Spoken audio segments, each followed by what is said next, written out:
لبنان اور اسرائیل کا باہمی رضامندی سے طے شدہ وقت اور مقام پر براہ راست مذاکرات شروع کرنے پر اتفاق۔ امریکی محکمہ خارجہ نے امریکہ، اسرائیل اور لبنان کے سہ فریقی اجلاس کے بیان میں کہا کہ اسرائیل نے لبنان کے ساتھ مل کر غیر ریاستی دہشت گرد گروہوں کو غیر مسلح کرنے کے عزم کا اظہار کیا ہے۔ امید ہے مذاکرات ایک امن معاہدے تک پہنچیں گے۔ امریکی محکمہ خارجہ کی جانب سے کہا گیا کہ لبنان نے جنگ بندی اور انسانی بحران سے نمٹنے کے لیے اقدامات کا مطالبہ کیا ہے۔ اجلاس میں اسرائیل کے سفیر اور لبنان کے سفیر سمیت اعلیٰ سفارتی شخصیات شریک ہوئیں۔ امریکہ میں لبنان کی سفیر کا کہنا ہے کہ امریکہ اور اسرائیل کے ساتھ ہونے والی ابتدائی بات چیت نتیجہ خیز رہی۔ انہوں نے نومبر 2024 میں طے پانے والے جنگ بندی معاہدے پر مکمل عمل درآمد کی فوری ضرورت پر زور دیا۔ وزیر خزانہ محمد اورنگزیب نے کہا کہ پاکستان نے ایران اور امریکہ کے درمیان مذاکرات میں اہم سہولت کاری کا کردار ادا کیا، جو ایک بڑی سفارتی کامیابی ہے۔ واشنگٹن میں میڈیا سے گفتگو میں مزید کہا کہ ہماری قیادت نے سفارتی اور سیاسی سطح پر نمایاں کامیابیاں حاصل کی ہیں، جنہیں غیر معمولی پذیرائی اور ستائش بھی ملی ہے۔ وزیر خزانہ نے اس امید کا بھی اظہار کیا ہے کہ IMF کی جانب سے پاکستان کے لیے قرض کی اگلی قسط کی منظوری جلد متوقع ہے۔ The kind of appreciation that we are receiving is unprecedented. کوئی بھی ملک ہو، کوئی بھی ایک جو فائنانس منسٹر جن کو میں مل رہا ہوں، فنڈ کے لوگ ہیں، ورلڈ بینک کے لوگ ہیں، انسٹیٹیوشنل انویسٹرز ہیں، وہ سب سے پہلے آ کر یہ کہہ رہے ہیں کہ جو پاکستان کا کردار ہے اس وقت، اور جس طرح یہ ڈائلاگ کو فیسیلیٹیٹ کیا گیا اور فیس ٹو فیس ڈسکشنز کو فیسیلیٹیٹ کیا گیا between parties which have not met face to face for 5 decades. تو اس قسم کی جو اپریسیشن ہے on the back of that، اس قسم کی جو سپورٹ ہمیں اس وقت سعودی حکومت نے جو اویلیبل کی ہے، this really gives us the tailwinds.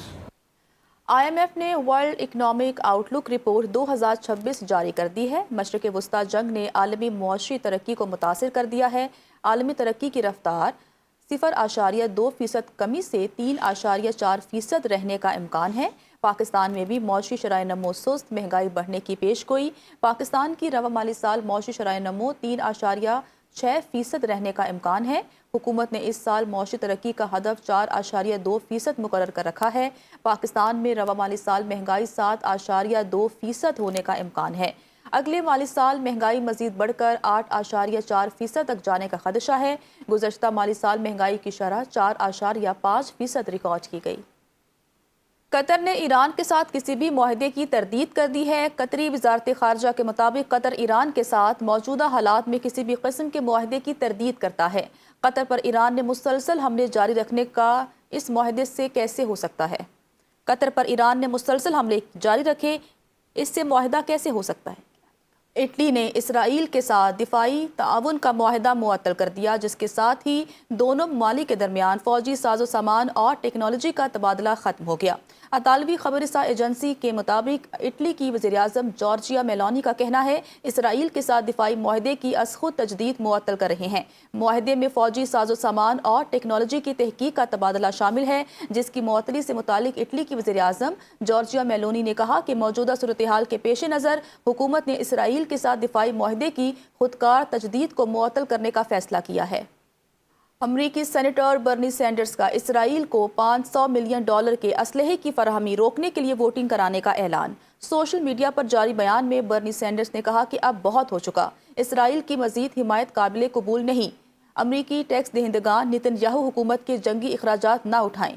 Bernie senders نے کہا کہ غزہ، ایران اور لبنان میں شہریوں کے قتل اور بے دخلی کی فنڈنگ بند ہونی چاہیے۔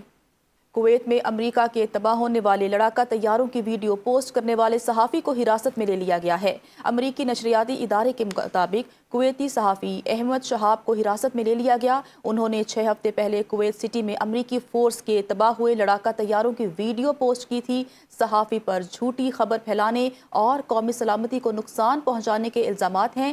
یہ الزامات مبہم اور وسیع نوعیت کے ہیں، جنہیں آزادانہ کام کرنے والے صحافیوں کو خاموش کرنے کے لیے استعمال کیا جاتا ہے۔ چین کے وزیر اعظم لی کیانگ نے خود مختاری، سلامتی اور معاشی مفادات کے تحفظ کے لیے نئے قانون پر دستخط کر دیے۔ چین کے سرکاری میڈیا کے مطابق 20 شقوں پر مشتمل نیا قانون فوری نافذ العمل ہو گیا۔ قانون کے تحت کسی بھی ملک نے چین کے معاشی مفادات، شہریوں یا اداروں کے خلاف اقدامات کیے تو چین جوابی کارروائی کرے گا۔ چین کے خلاف اقدامات میں شریک غیر ملکی افراد اور اداروں کے ناموں پر مشتمل ایک فہرست بھی تیار کی جائے گی۔ چینی حکومت کو ایسے اقدامات کے جواب میں جوابی کارروائیاں کرنے کا اختیار حاصل ہوگا۔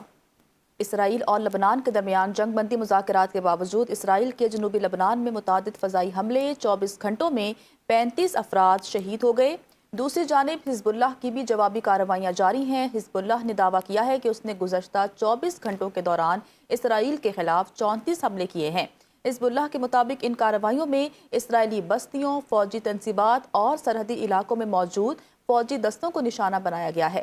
حزب اللہ کا کہنا ہے کہ اس نے گولان کی پہاڑیوں میں اسرائیلی فوجی مقامات پر ڈرون حملے بھی کیے۔ بیان کے مطابق زوارہ میں توپ خانے کی پوزیشن اور اودم میں آرٹلری بٹالین کے ہیڈ کوارٹر کو ڈرون اسکواڈرن کے ذریعے نشانہ بنایا گیا۔